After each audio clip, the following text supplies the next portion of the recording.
OKFM 101.7. Lawyer Godwin Edudzi Tamakloe, Director Legal, Emma NDC Amanyuku no MPA boss. Na yene no entwetwe enkomo. Mira me moche. Welcome. Ano echawo tifu nyina nso. Etiefo nyina ajo na bokode. Welcome. Ayese online here big. Me ba cho bokode. Nyamra democrat. Na no ayi alaya fonka bo mu kom nhyiamu na mokọ na sempatre no ko bi. Yo, welcome. The farm no tifu nyina nso. Welcome.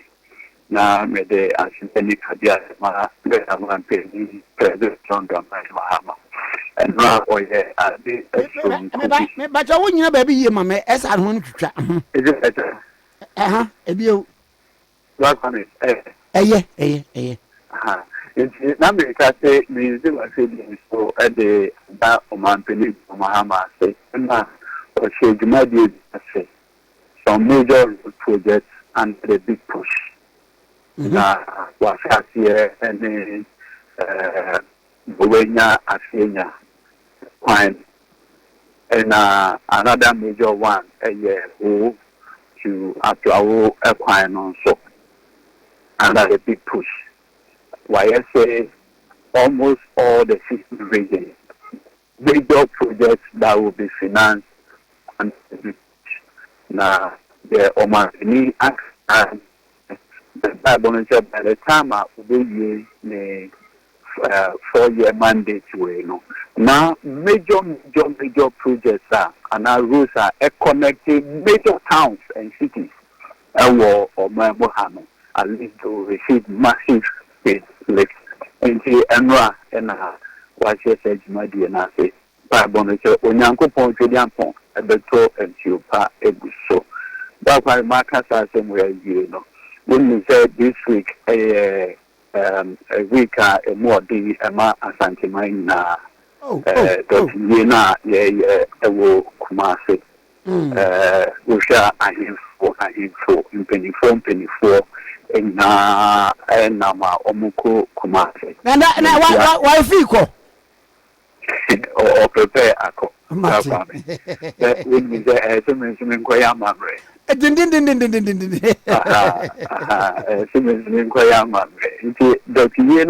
Crossano, your best which is the Amponyanko Pons, or best Asantamati. That's why Marcus has been when we say Afibia Ghana Bar Association, a heavy meetings, a war, schedule, your friend at the annual conference of the Ghana Bar Association. I feel the war into Abedani, the center of the arena of everything. Unfortunately, because of some pressing engagements, your counterparts are almost in another country every year. Into say maintenance and and the Nkotahudie into maintenance Brakwame. Oh, I see. Na enkomo efifiri mu ba ye baako eni se yesi mo akra no judiciary no ese dabre mo ye bias enum de ekoko ebayi eni ensem baako omko raise ba ye kra ye se mampani nam tumi so e de yi chief justice na die no enkomo a wotete ye neto se no so mi hu se wa make commentary about ensem bia course. Yes, no Kwame Sebio. What we say of all the professional groups or my Muhano, Ghana Bar Association and Kwana Sebi, let me can say, professional association. Sebio, you're having a name over the 1992 Constitution. It's only the Ghana Bar Association. Oh, wow. Yes. The professional association, Ghana Medical and Dental Ghana Medical Association, will be only a constitution. Ghana registered nurses, will be teachers, but what I say, aha, she saw any home.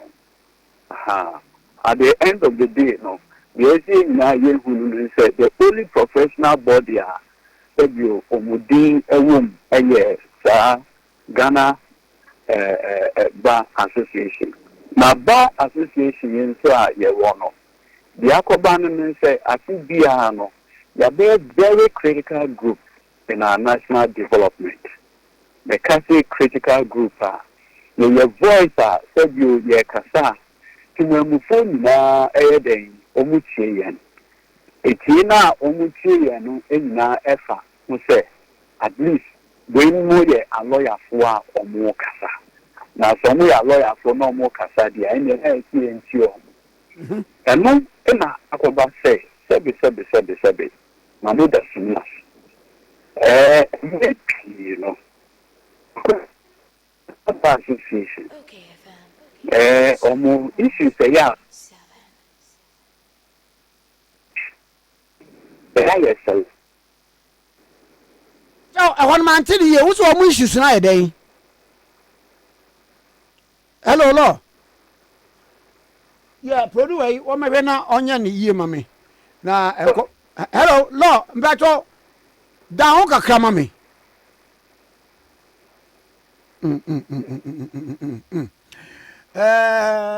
Produce, Omrana, my friend, Mammy Bio, Nafi, young fan common and sa and twas with them say, yen son to me. And tin a ye. Now, my main for him from Bria train, patcho, and point to particular Dr. Dubatini. And you may be in a with him, also a dear man sell so a children more branio, ye a spine, bra end point to particular clinic. Pipacho winning will be all hepatitis, diabetes, and yaria, or ulcer, or barney bema more power, infertility men and women. Bema would you so as a beer cabinet or prostitute in 1 acre, meaning to be cabra end point to particular. Na yare bia free utiso bepem na se wuti pensi bi o bones mu ene ade ade a ni nyina tubika be ma wode bo ani anu agye mu na yare na Dr. Duboatin endpoint opathic clinic de oye nie wo ba wode afidie si so afidie ne kire ba bia problem wo na afidie ne twadro de ma wonu ma ne ko obi mfa ne yare ma endpoint homeopathic clinic en fa yare no sansan na chi enkokwa endpoint homeopathic clinic na wo ba enuru a ode ma wo no homeopathy no any side effect. Homeopathy no and cell organs to say be a liver and a kidney near the idea. Na dro de tatafi na yare sai tatafi. Dr. Duboatin and ne wo ye dwuma na wo ye dwuma no na wo se kubetimi akwaso ya hodo ni nyina. Wo was Pinterest with shell signboard akra. Wo bi watama kom 22 do afara jansha ko straight to Poji Garden full stand to the clinic.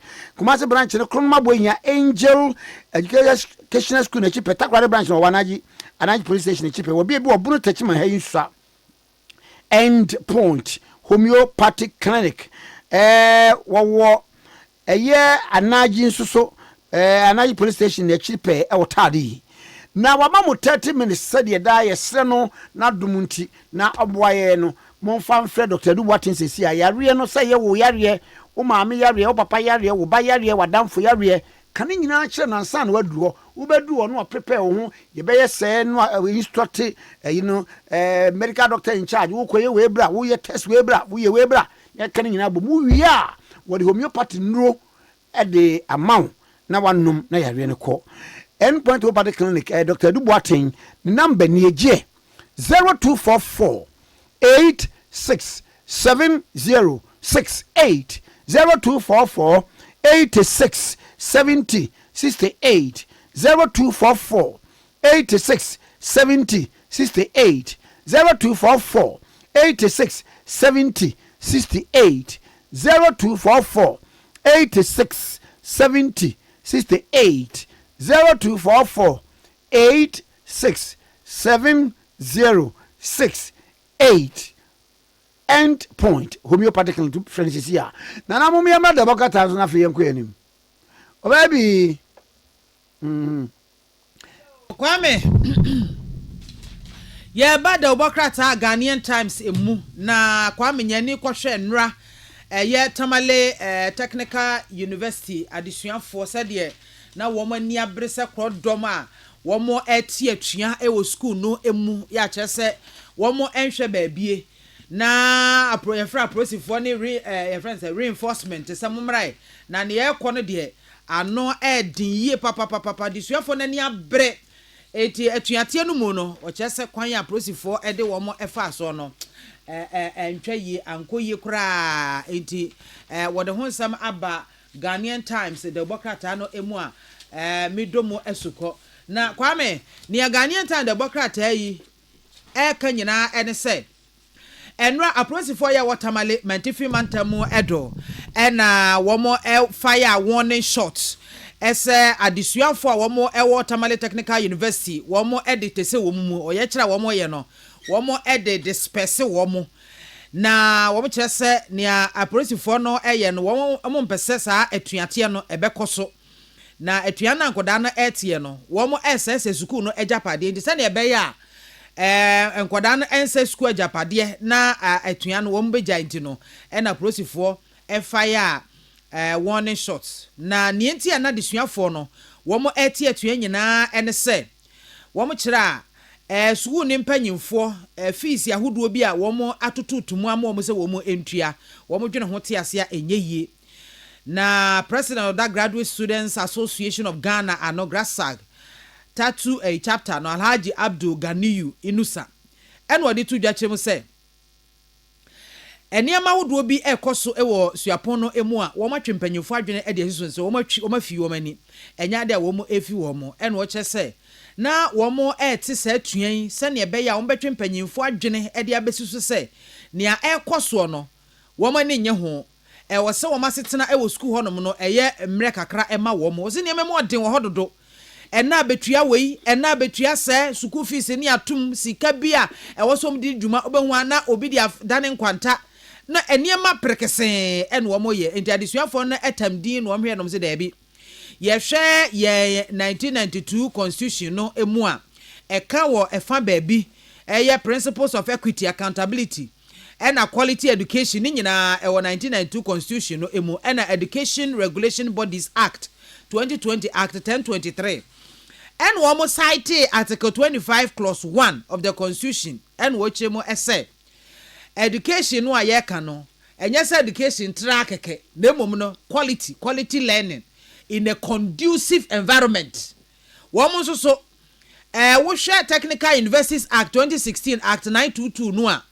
ehye institutions bi to say Tamale Technical University any other universities say wo mo provide accessible any practical technical education efama disuafo no no wo ma hwe wo say niam nkoyie eduomo tie atua no matwe panyufo adwene de aba so ene sa presifoɔ ebetoto warning shot ne ho nkro ne ba sɛ wɔn SS school japade wɔn sɛ school japade bia no wɔn sɛ wɔyɛ would say me a product of technical university me nim ji me yisa wo kan me kuta HND ayo eno nam de be yɛ course bɛn me a marketing me a professional marketer pa okay nti me wi embesa yɛ adwuma ɛwɔ Unilever under Mr. Esson Benjamin kwame wa brem anti marketers nso mo ano ode hwe ye ne lanche Amstel Malta then we say why ayidam na hwe na mo mo ya water Guinness wo ma na ye Amstel no ana ye ne ane ne ye na no mo jaye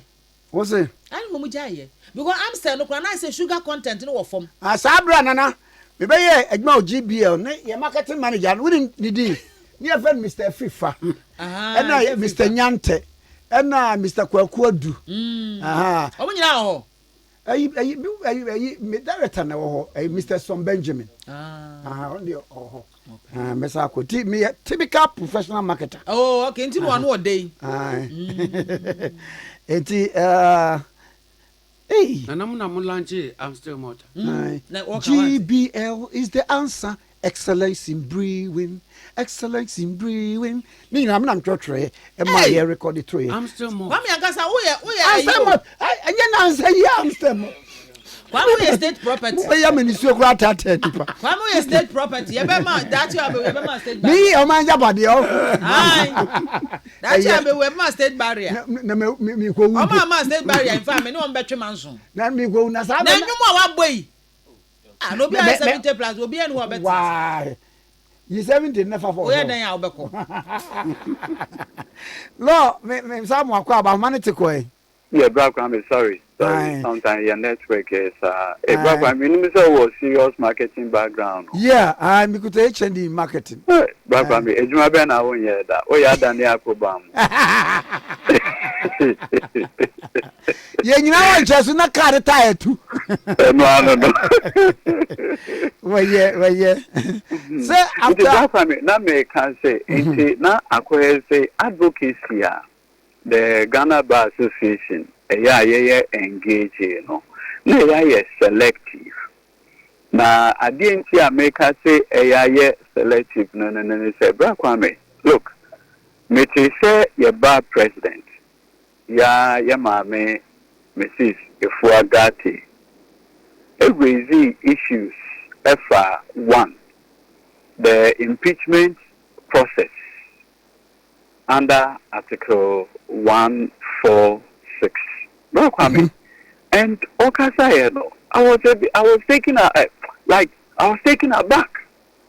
No, Kwame, didn't America say I was taken aback. You see, Assembly, na Sebio opposition, started, and in this case, Minianum MPP4 started a particular advocacy. Na Ekoba say, me bar president. You see the annual bar conference to echo this opposition narrative of viewer.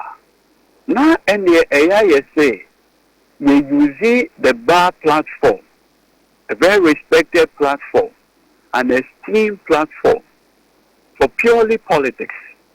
If you are you begin to wonder whether conversation bar no adding to Gano.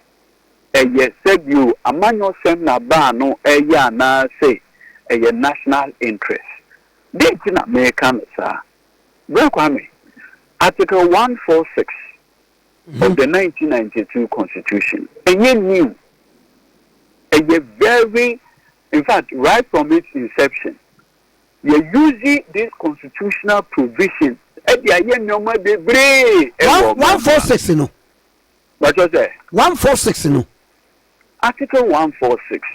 Now, within the SIS Ronco, Okaya, Yenya Chief Justice B. Omemuhana, Justice of the Supreme Court, I friend the Chief Justice Aban. Okay, no. Meaning Justice Aban, pa. Good. Inti, and maybe by ye Justice Aban say, or no na obey Ghana CJ. Now, Ghana Bar Association, said you, no more penasem. For obvious reasons, including the Omuye. Ghana Bar Association, plaintiff. Plaintiff. And now, Omoko Supreme Court. The Ghana Bar Association has plaintiff, they issue rates at the Supreme Court. Now, rates now, issue at the Supreme Court, no. Now, essentially, they're not Omoka in say. Your Chief Justice Ayewo Omemuhano, Sebi, on se emphata, se obey Chief Justice. Inti omu issue rate no. Now the essence of the rate say, Sebio, omenya the Supreme Court to make some declarations. Now the Supreme Court no make such declarations now. Effectively, no, it will amount to they pronouncing on the qualification of Aban. Sir, invariably, no, the Ekwakoba say, Aban ain't me, ain't now, and ye, Dana, ye, said your friend, ye Chief Justice, you. And that was the strategy. Thankfully, the Supreme Court judges are never at that time, no. They saw through the action because only the Ghana Bar Association area. All they wanted to do was to get Aban removed using the back door. No more person will use Article 146. No more person will use Article 146. That's one using 146 now. No, that is the only mechanism. That is the only mechanism. And clearly, no, the Ghana Bar Association, reliefs, no. in such a way that by the time the Supreme Court will make a declaration on it, the Supreme Court would have pronounced on the suitability or otherwise of Abba. And then they would have gotten him removed using the back door. Ama asem no kro na e da Supreme Court na no moot. So the Supreme Court saw through it. And if you listen to the reasoning of Justice Kwega, Ajabin, and Co, and they almost say, look, the Ghana Bar Association, being a professional association of lawyers, the creme de la creme in our society, ought to know better. But that aside, Brakwame, I didn't see another raising the issue of selectivity in the sense. Which is say, Mami, Mrs. Fuagati, Eka say, we need to have a constitutional instrument on how Article 146 proceedings should be regulated. What do I'm not from raising argument based on Article 296. Exactly. Okay. This constitutional provision, Article 146, Article 296, this is not the first time issues about it have come up in our jurisprudence. Okaya, 2018, in fact, from 2017 up to 2018, in a Ghana man penny, Nanado Danko Kufado, Pachotiniyo, and Kofobi a petition at the bar say, Ghana Electoral Commission chairperson, Yemame Charlotte say, the late Amadou Sule, any Yemame Margaret Mekanedi, Yen as chairpersons and commissioners of the Electoral Commission. Well, Kwame, and now your man penny answer a source petition with mono. Or the petition no command, your man, your friend, Justice or Chief Justice Sophia Akufu. At that time, not only the Chief Justice of the Republic of Ghana. Well, Kwame, or man penny Nanado Danko Kufuado answer a source petition. And a mammy, a friend of Charlotte say, a chocrata command man penny, say man penny. But it's a unsaka petition be. Petition no effort, say ye medi. Man penny may say, whoa, get me copies of the petition. Sa me who answer. So be cry to one amoa, the 2 1 amo. Sebi. Na oman penini kasamafo ana ohonoma ye friend Eugene. O respondi etu ye maame Charlotte say ono as oman penino sebi o ye conveyor belt. Ye can to be a conveyor belt as incident. Why no to say sebi post office. Ono de o hwe kratam you know, young and say, or better crack and the Akoma Livra. I'm not for a raising point to say. Sa 146, you know, whereby Mampeni the Cratan Bakoma Council of State. A Council of State in the Kwan, do one and yet and conform minimum. No one will determine prima facie case against no less a person than the Chief Justice, you know. And Kayen for 296, you know, and Kayen was say. Baby, but my can was say, whereas directing or empowering an public officer to do any act or thing, otherwise applying to him by the designation of his office. I can see 296C. Sorry, was where the person or authority is not a judge or other judicial officer. There shall be published by constitutional instrument or statutory instrument regulations that are not inconsistent with the provision of this constitution or that law to govern the exercise of the discretionary power.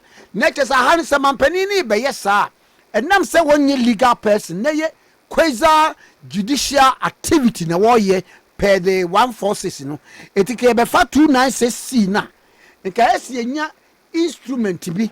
And now some can say, Kwame. One will say Ghana yeah, constitution way is a very beautiful constitution. Almost all the provisions have had the Supreme Court interpreting it. Okay. This Article 296, but C. It has already come out for interpretation. 296C. What happened? So we have a precedent on that. Precedent. In fact, when in case in the title, Dabi. Eli claim Agbamava. Eli claim Agbamava and the Attorney General of the Republic of Ghana. Nana Asante Bedietu and the Attorney General of the Republic of Ghana. What this case is about? Debut. Munche 3, pardon no. Okaya emra omampeni emma Munche 3, pardon no. Sankrofo meni echo Supreme Court. Say omunche asiye President Mahama ama Munche 3 no presidential pardon. Now what was the argument? Argument making say Article 72 omampeni ejina so edema presidential pardon no. But you that provision no use the president may. Okay. He may grant pardon or remission. And Omoko make argument say you that decision may no. Since Omampeni and your judicial officer no. We hear a CI. Constitutional instruments. Okay. The exercise of his powers under Article 72. Okay. But what I say? Me too. It is no. The Supreme Court, by a majority decision, we send a friend Justice Bennett. And Justice Bennett can say you or see the essence of that Article 296C. And then say it is to regulate the exercise of discretionary powers, so that the person exercising that power or using that power capriciously. But yeah. Sir, the exercise of that power no be fair and candid. Supreme Court say when it comes to that exercise of discretion under Article 72, the president doesn't exercise that power alone. He exercises that power in consultation with, upon the advice of, the Council of State.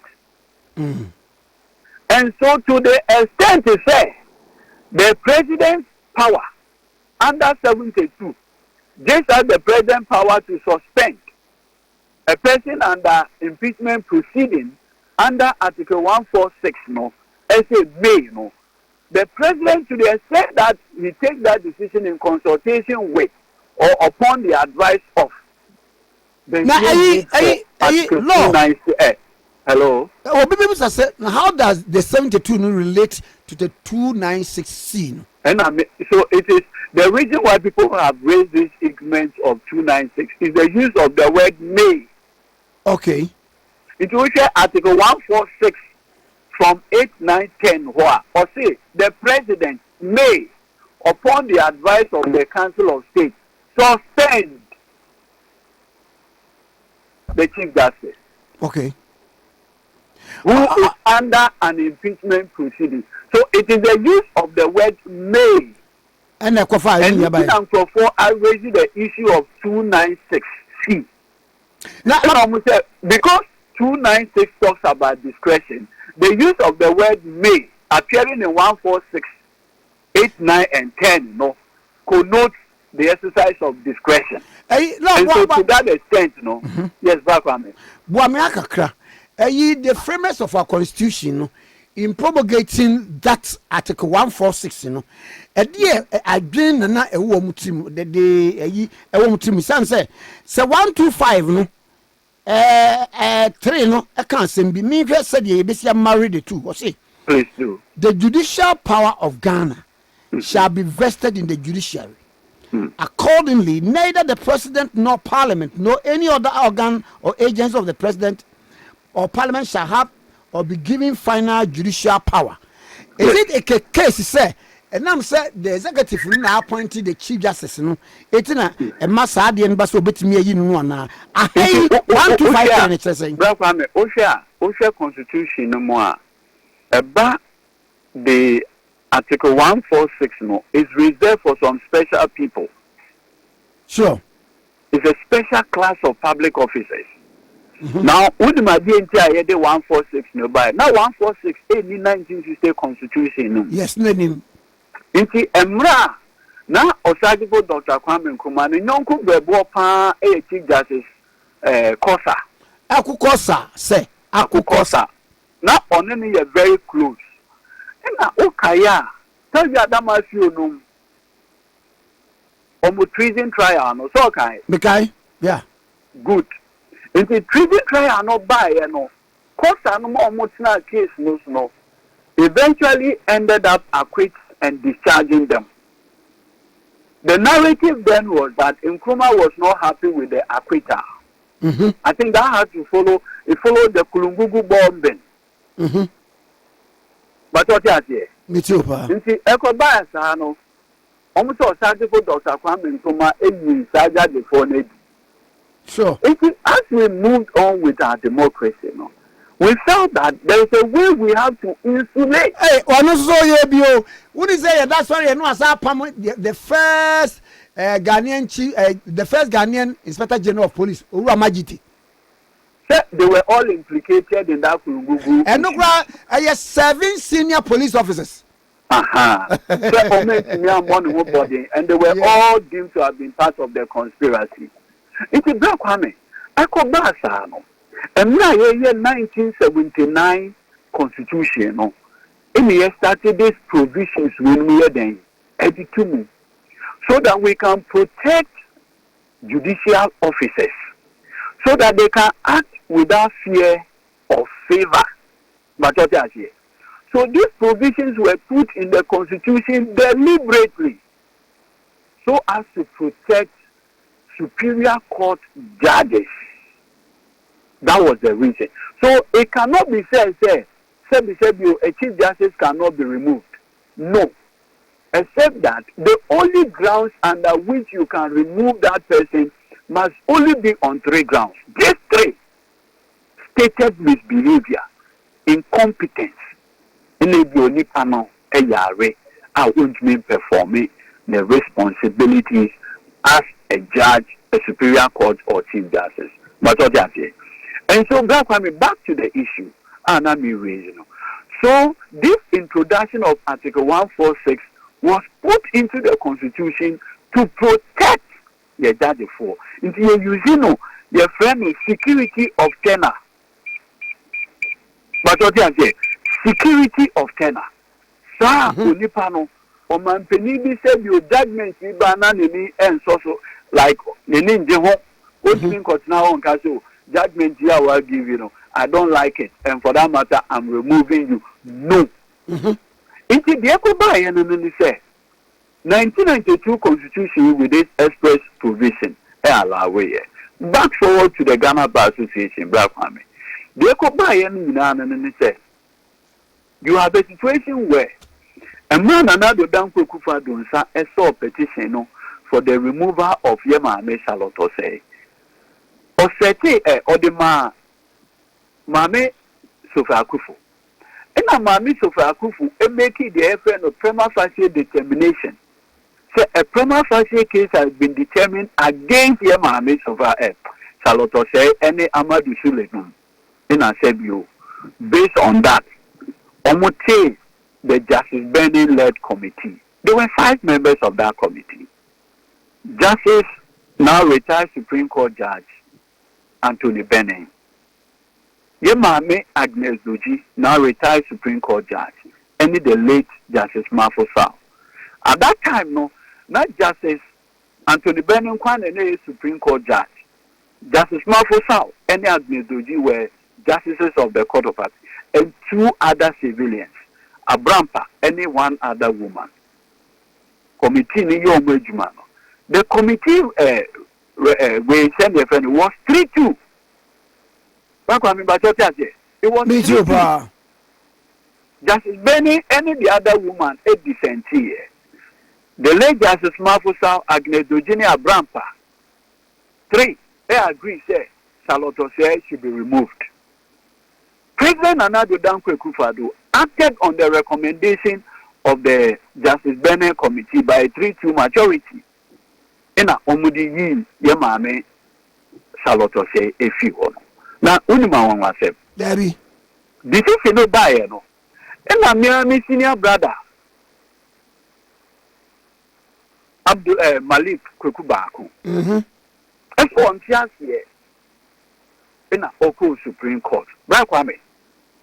Oko Supreme Court, no. Only release are not OCK. No, I said they release, sir. Would the main kind release for Keke? Okay. Or say that a declaration that in exercising the constitutional functions and duties of the Chief Justice of the Republic, you, under Article 146, Clause 3 and 4 of the Constitution, the Chief Justice exercises an administrative rather than functions and duties of a judge. Okay. The Chief Justice, under Article 146, 3 and 4, or making prima facie determination now, she is not acting as a judge or a judicial officer. By a administrative function. Or your administrative function, an inquiry. Okay. And so to the extent he says, send you man won't do administrative and it's discretionary, no, there was the need for a constitutional instrument pursuant to Article 1296C. Oh, okay. And this